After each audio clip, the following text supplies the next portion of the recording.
大家好，我是小高姐。今天做的这个轻奶酪蛋糕呢，是前面这个蛋糕的后续。前面这个蛋糕的配方比较简单，做起来容易。今天做的这个蛋糕呢，是在前面蛋糕配方的基础上增加了1倍的奶酪和牛奶。鸡蛋和面粉是起支撑作用的，大幅度减少鸡蛋和面粉呢，会增加它的难度。不过也没有关系，给大家说几个要点啊，你也可以烤出非常完美的蛋糕。先来看一下烤盘。小一点的烤盘呢会容易一些，因为中间受热快。同样的原因呢，薄一点的蛋糕也比较好烤。你看这个烤盘，它本身做的就很薄。至于是不是不粘烤盘呢，都没有关系，因为会给它垫纸。侧面的纸就这么松松的放着，不然烤盘纸吸水膨胀，没有地方去，就会出现皱纹。例如这个蛋糕侧面跟纸接触的地方呢，就是皱皱的。另外呢，纸裁的稍微比烤盘高一点，因为它会发起来。下面我们来分蛋，鸡蛋不需要回温啊，直接从冰箱里拿出来。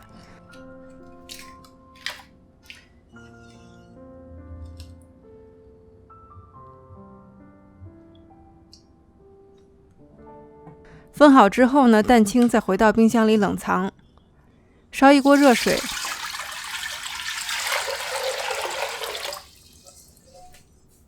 开始这样冒气的时候呢，火调小。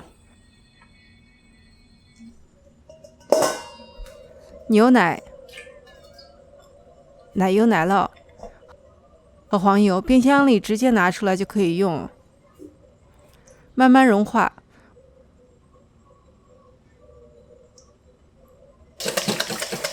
完全细滑没有颗粒的时候呢，把火关了。现在只需要锅里的一点点余热，放入蛋黄，大概搅拌1分钟左右，然后筛入面粉，搅拌均匀，动作要快，不然蛋黄就熟了。这个配方脂肪和奶酪用量大，蛋黄糊会稀。稍微加热一点点呢，蛋黄和面粉有一点半熟的状态，会使这个蛋黄糊稍微变得粘稠。但是你要小心啊，不要加热过度了。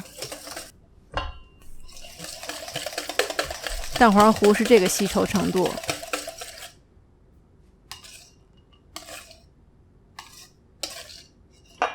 把锅里的水继续烧开，一会儿要用。冰箱里把蛋清拿出来，放入一点点白醋。我的这个打蛋器分为5档，刚开始我用4档。打发起来之后呢，分次放入糖。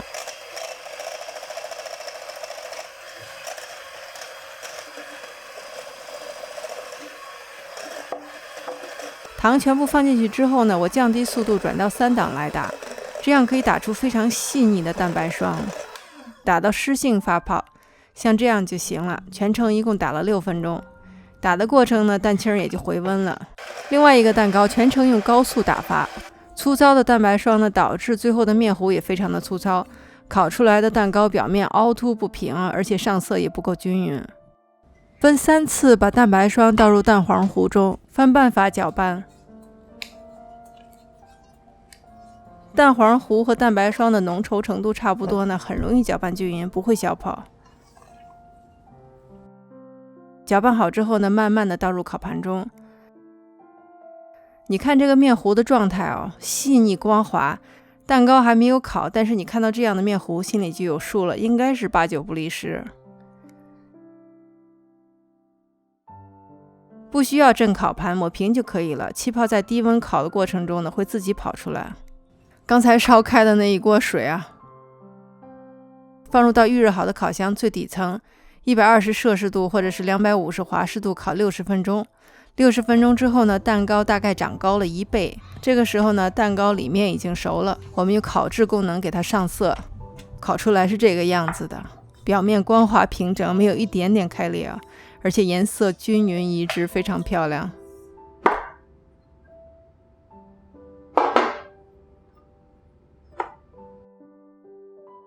稍微凉一点，烤盘不烫手的时候呢，就把它拿出来。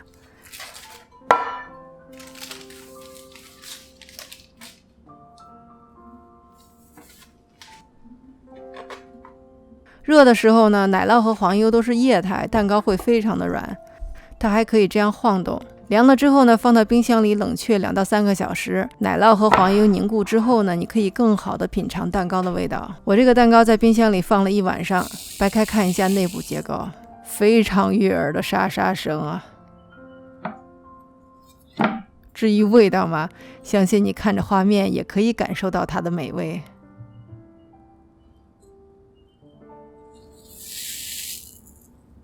谢谢大家，我是小高姐，我们下集再见。